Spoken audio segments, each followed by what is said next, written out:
Hey gang, Zippo. I had a bunch of guys asking for some more tractor videos, and I'm kind of stumped on just doing some kind of a generic tractor video.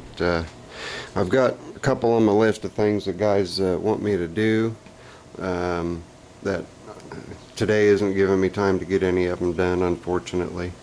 But I'm kind of stuttering and stammering as far as just general tractor videos, what you guys want to see. As far as repairs go, or as far as how things are supposed to look, so on and so forth. I've had some guys ask what tires are going to fit underneath their three-piece fender pan on the old Simplicities. You can fit anything you want underneath the fender well as long as you have enough of an offset on your wheel. Miller Tire, they sell on eBay. They also have a catalog. You can call them directly. They're in Wauseon, Ohio. You can Google them and pull them up, get their phone number. You can buy front and rear aluminum wheels from them. You can buy outer rims and then the center hub and weld your own offset in as an option to get a larger tire on your tractor. These are 26 12/12s. That's as big as I care to go on any tractor. It does stop me from being able to mount a mower deck. I can still mount my grader blade and my front and rear mounted implements with plenty of clearance. But you look at the PHAT back end and you notice there's a lot of space between the wheel and the axles, and that's because of the extreme offset that those wheels have. It's the only way you're going to get a large tire on a seat pan like this. Seat pans like this, I did have those tires on this seat pan to show that they will fit. They could even go in further on this Vickers Hydro powered 3416H Sovereign with a Landlord seat pan. But you can mount a large tire like this on less of an offset and it'll still work there. You just won't work here because I'll raise the seat pan and you'll see where we've got the wear. Okay, you can see right here, that right there, and that's all caused by the new little nubbins on those tires just coming around and flipping that. That's how close those tires are, even with as far of an offset as I've got on the wheel. The Ag 26 12/12s, I don't know. I don't know if the lugs are higher than what the outer edge is height-wise here. Don't have a pair to compare them to. I do know that Biggie Rat has got a set of Firestone 26 12/12s. They've got a higher crown on them. They're not a flat crown like the Carlisle True Powers are.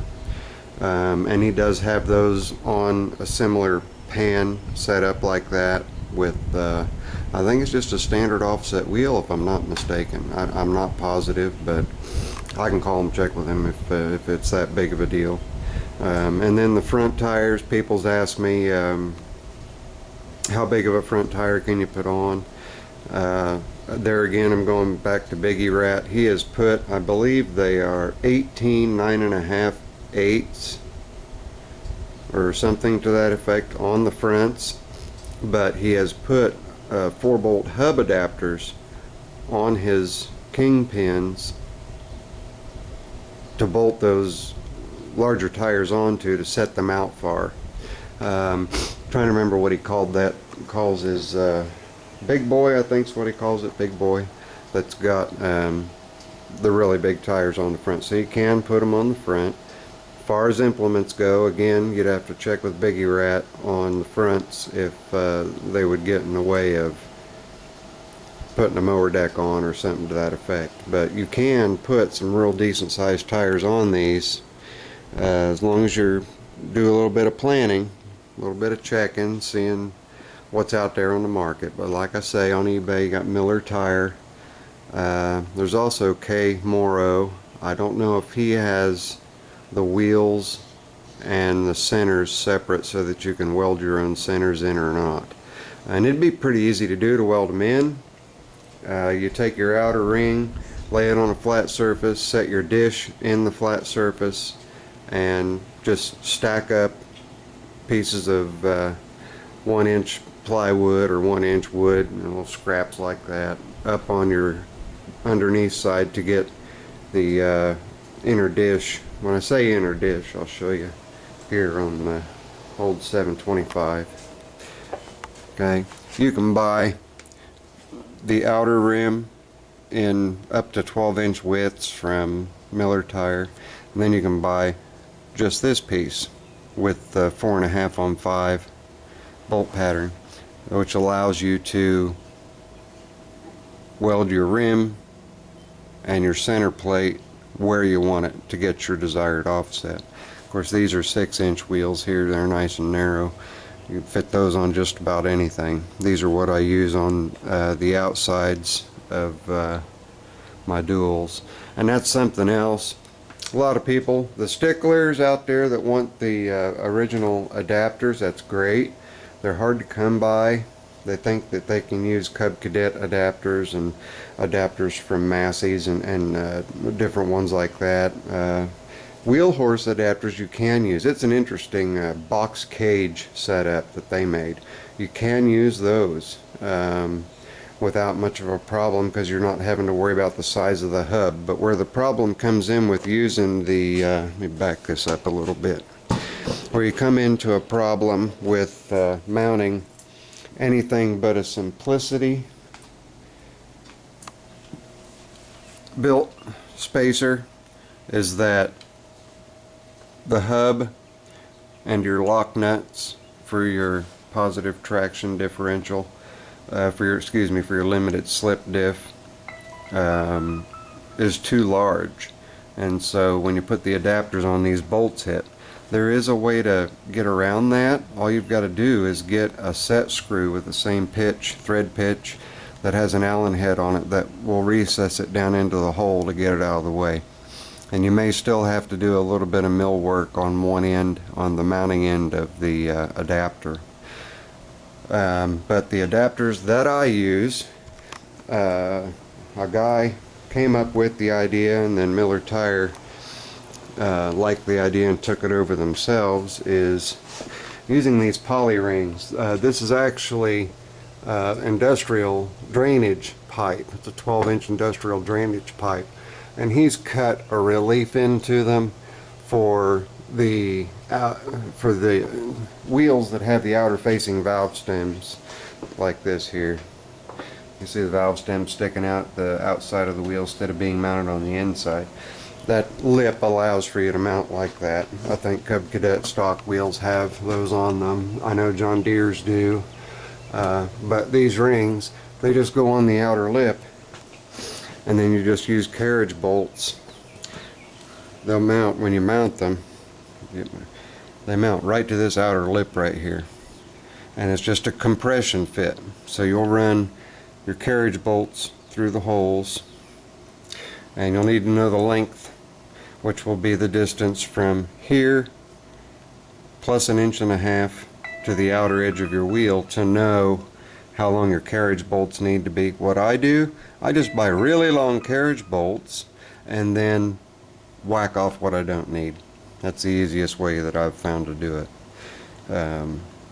But there's an option if you want to put duals on inexpensively. I believe you can get a kit shipped to you for around $54 after shipping. And I use all thread, and I can adjust the throw to the back, to the inside of the wheel, so that I don't have much sticking out the front, and I can still get my hubcaps on. But that's what you get, just a couple of pieces of poly ring. And the guy that I bought mine off of before Miller Tire started buying them, he said that he kept tightening and kept tightening and kept tightening as he wanted to split one of them to see how much pressure he could put on it. And he said that he actually wound up splitting the ring of the wheel at the weld before those poly rings gave out. So that gives you an idea of their strength. And when you put them on, you want to make sure that you've got your hubs good and secure, that your set screws are set in very well and nice and tight. And you also, something that's real important, is the size of your tire. K-More O'Kane, he let me know about this, and I'm going to pass it on to you guys. It is really important. These are 612 tires. There is also a 6.0012 tire. The 6.0012 tire is taller than the 23 by 8.5 by 12 Carlisle True Powers, or the 10.5, the 23 by 10.5 by 12 Carlisle True Powers.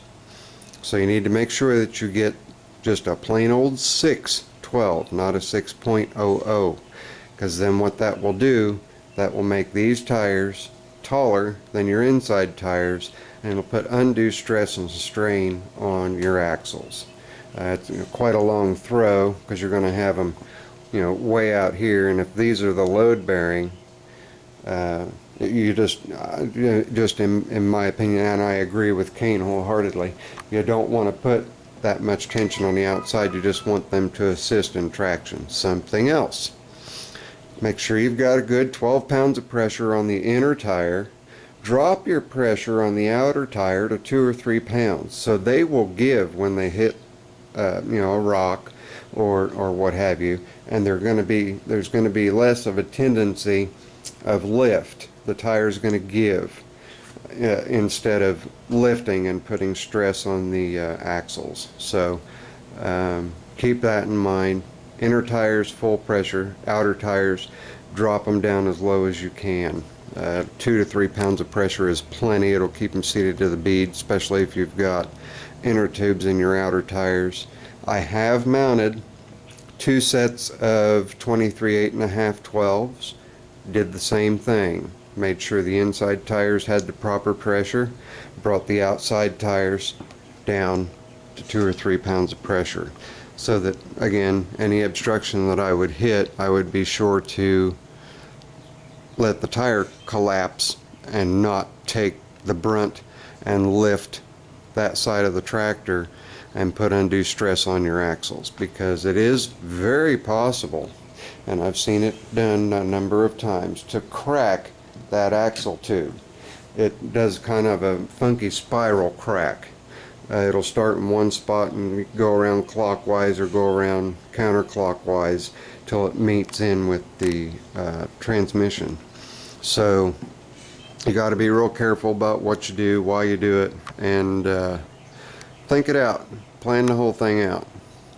And another question that I have had, and I've explained it just in words, in typed words, is can these be turned into an absolute positive traction tractor?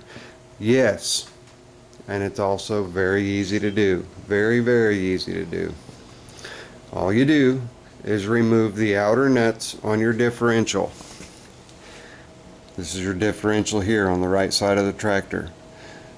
Take your wheel off, take your hub off. You'll see that your hub's got a gear on the inside of it and 6 roll pins holding it together. It's a shear point in case something happens. Those will shear so that you can save any damage to the differential and to your transmission. Anyway, pull that off, pull your hub off. When there's a set collar on the outside that you take, there's your set collar. Take that set collar off, and that will allow you to pull your wheel hub off. Take that hub off. And then these bolts in the back, take every other one out. Take all of these out after, but take every other one of these bolts here out. When you do that, you're releasing every other pinion gear that is inside that hub. When you do that, they're in there in an alternating fashion. One up, one down, one up, one down. In other words, one gear's facing towards the tractor, one gear's facing towards the wheel, and it goes back and forth like that all the way around the differential.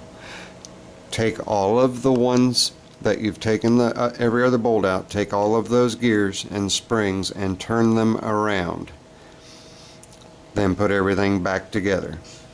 But you need to make sure the ones you take out are the ones that have the gears going in that direction, okay? Then you throw it all back together and you have a positive traction differential. Absolute locked up solid one-piece shaft results. Now, if you're going to do that, don't expect to be able to steer your tractor, because the force and the weight on the back end of that tractor when you're in gear and you try to turn, the front end ends up being lighter. You turn those wheels, you can turn them completely like this and still go straight. So just be aware, you're going to lose a lot of your steering capabilities if you decide you're going to do that. So there we go. You guys wanting some tractor video, and this one's been going on for 15 minutes, so all those interested are still watching, and for those of you who are still watching, thank you. Hope the information was good for you. If it sparks any interest in needing to know some other information, or you've seen something in the video you want pointed out a little better, all you gotta do, send Zippo a message and I will get to it. And I appreciate everything, everybody. I always get a ton of compliments, people that appreciate my videos. Well, I appreciate you guys a lot more than you appreciate my videos, because without you guys I wouldn't do it. And so this is my thanks to everybody. And this is Zippo. Later, you know the rest. I'm out.